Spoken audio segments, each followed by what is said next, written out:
This is side two. I will now tell you about seeing Dad. He, we went to see him soon after I arrived in Tacoma, and then we had the Rosh Hashanah dinner at Sandy and Allen's, and we had Dad up there, and with dinner which he enjoyed very much with all the children.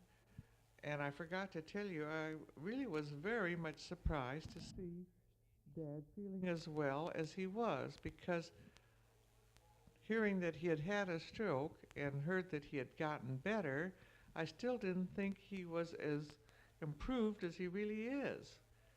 So I was pleasantly surprised. He talked, and I could understand what he said.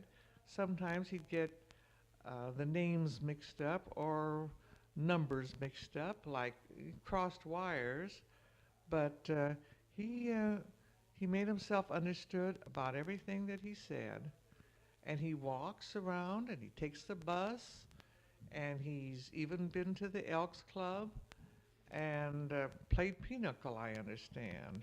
Well, if that's off the record, he wouldn't want you to know that, I think. But somebody told me he was there. But it's something for him to do because he needs something to pass the time. And he lost weight, about 35 pounds, and he looks a lot better than when I saw him last year. Then he was at Lil and Jack's for Yom Kippur Eve dinner, and I know he enjoyed that, to be with all the family and have a nice dinner. And I think he's improving right along, and I've seen people much worse after stroke than Dad. So I know you'll be happy to know that he's getting along very well. He's in a nice little apartment that is on the first floor. In fact, it's on 6th and K, right there, just a few blocks up from where we used to live. And it's, I think, a 4-unit condominium, or whatever you call it, 4-unit apartment. And he's right on the ground floor, and it's adequate, and it's very nice. I'll now sign off, I guess, and I plan to come in the spring for your birthday and anniversary time too. So we'll be counting those few months. Before you know it, why, I plan to be there. If all goes well, I'll be there.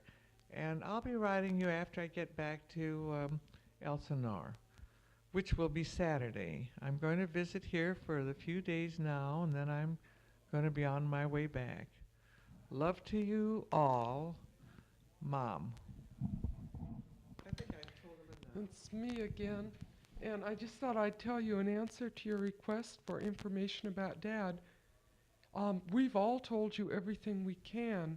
There is no knowledge of what his prognosis is. The doctor simply can't tell us anything. First of all, we don't go to the doctor, Dad does, so we don't know that much. But it's what he said the whole time, is it's just a matter of time, and Dad has made tremendous improvement. For the most part, I would say he leads a normal life.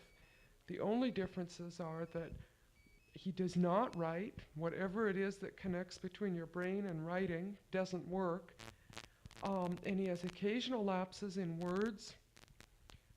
He has to work hard sometimes at holding on to, say, a teacup. You know, he has to think about it, or fastening his watch band.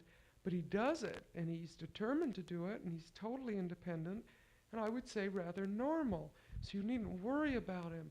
But there's no guarantee about continuous growth or not growth, and there is simply nothing else we can tell you.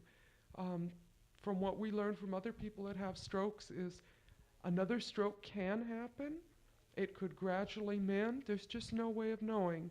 But the general outlook is very, very good. Oh, the album came, and it's lovely, yeah, and we all got our individual pictures. So we're very pleased. We're proud as can be of Angela. She's beautiful. She's absolutely beautiful.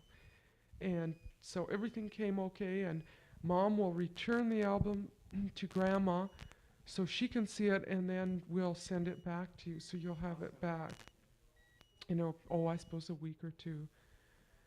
But back to Dad, there's really nothing else we can say. You just needn't worry about him. He's doing very well. Um, about writing letters, I just don't know if he's going to get other people to help him write, where he can dictate or not. But that's about all we can tell you. Hello, Fred and Sulja. Elsa and your mother left me just a little bit of tape left to give you a few words. I was over watching the Monday night football game, and it turned out to be quite an exciting one, so I decided I would make my kind of hellos and goodbyes to you at the last. So here I am, sipping a little bit of wine and starting to tell you what's new in my world. Greeting. I'm still quite busy down at work. I've been very fortunate this year. I've been busy all through the spring and summer, and almost so much that I'm not even getting the work done around the house that I should. For example, now that the fall weather is with us, there's a lot of things I should be repairing and replacing. Rain pipes are kind of rusting out, and I've been painting them, but I haven't gotten them put up yet. And now the heavy rains are here, so these things just get put off the busier and busier I get. And when I do get busy down at work, not only do things around our house here get put off, but even things which I like to do on my own, such as my own photography and getting to work in the darkroom, finding new things to photograph, that even gets further behind, and I certainly don't like to see that happen. I really enjoy photography, and I enjoy getting out and seeing what new things I can photograph or what new directions I can take. I shouldn't really complain about that, because I suppose I'm quite lucky just being busy all the time, and if busy doing the things I want to do, that's certainly something. I certainly enjoyed the pictures of your beautiful little child.